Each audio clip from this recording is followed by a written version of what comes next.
Love you Rohit. Sorry Neha, আমি তোমাকে বিয়ে করতে পারবো না। প্লিজ আমার হাত ছাড়ো।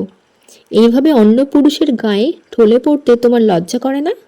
আমার হাতটা জাস্ট ছাড়ো। জোর করে ভালোবাসা হয় না। আমি দুবাই থেকে এখানে এসেছি তোমার জন্য নয়। আমার একজন সংস্কারী মেয়ে লাগবে যে আমাকে আগলে রাখবে, আমার সংসারকে খুব ভালোভাবে সামলাতে পারবে। নেহা, তুমি সেই মেয়ে নও যাকে আমি খুঁজছি। আমার তোমাকে পছন্দ হয়নি নেহা। আমি তোমার সৎ বোন নিশাকে ভালোবাসি। ওর মতন মেয়েই আমি খুঁজছিলাম, যে সংস্কারী হবে, সব রান্না পারবে, ঘরুলো হবে, আমার ঘর সাথে আমাকে গুছিয়ে রাখবে। এছাড়া বেস্ট পার্ট হলো নিশা কি সুন্দর কত্থক ডান্স পারে।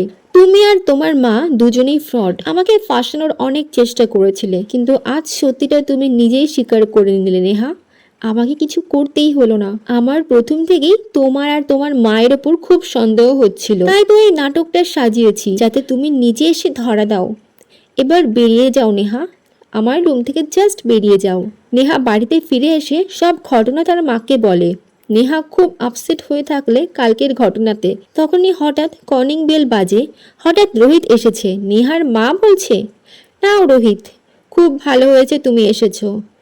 নেহা আর তোমার মধ্যেকার প্রবলেমটা সলভ করে নাও।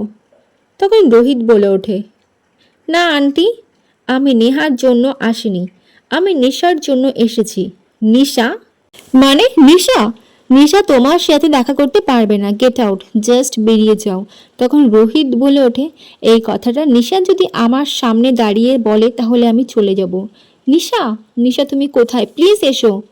তখনই হঠাৎ নিশা আসলে রোহিত নিশাকে জানায়, আজকের প্রেজেন্টেশনটির ভ্যালু অ্যাড করার জন্য আমি তোমায় নিয়ে যেতে এসেছি নিশা।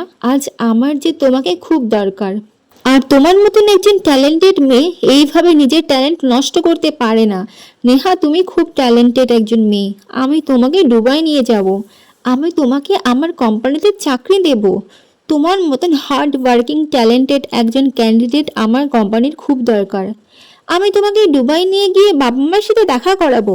তোমায় আমি খুব পছন্দ করি। আমি তোমাকে বিয়ে করতে চাই নিশা। এইসব কথা শুনে সৎ মা আবার বোন তেলে বেগুনে জ্বলে উঠে। অমনি হঠাৎ সৎমা নিশাকে ইমোশনাল ব্ল্যাকমেল করতে থাকে। নিশা, তুমি যেও না আমাদের ছেড়ে। এই রোহিত তোমায় চাকরি দেবার নাম করে দুবাইতে নিয়ে গিয়ে বিক্রি করে দেবে। আমি তোমার মা, তুমি আমার কথা শোনো। তুমি যেও না। তোমার মনে আছে তোমার বাবা মারা যাওয়ার সময় কি বলেছিল? তুমি এইভাবে আমাদেরকে ছেড়ে যেতে পারো না। তোমার বাবা এতে কষ্ট পাবে। তখনই হঠাৎ নিশা বলে ওঠে, আমি যাব। জীবন আমাকে একটা সুযোগ দিয়েছে, সেই সুযোগ আমি হাতছাড়া করব না। তোমরা আমাকে কখনো ভালোবাসোনি, আমাকে কাজের লোকের মতন ট্রিট করেছো। আমাকে দিয়ে বাড়ির সব কাজ করাতে, জুতো পরিষ্কার থেকে জামা কাপড় কাচা, থালা বাসন মাজা, ঘর মোছা সব করতে হতো আমাকে। বিনিময়ে আমার বাসি ভাত খেতে দিতে তোমরা, কাজের লোক বানিয়ে রেখেছিলে আমাকে তোমরা। আর রইল বাবার কথা, বাবা যদি দেখে তার মেয়ে হ্যাপি আছে তাহলে বাবা নিজে খুব খুশি হবে। তাই আমি যাব, দুবাইতে আমি যাব। আমাকে কেউ আটকাতে পারবে না।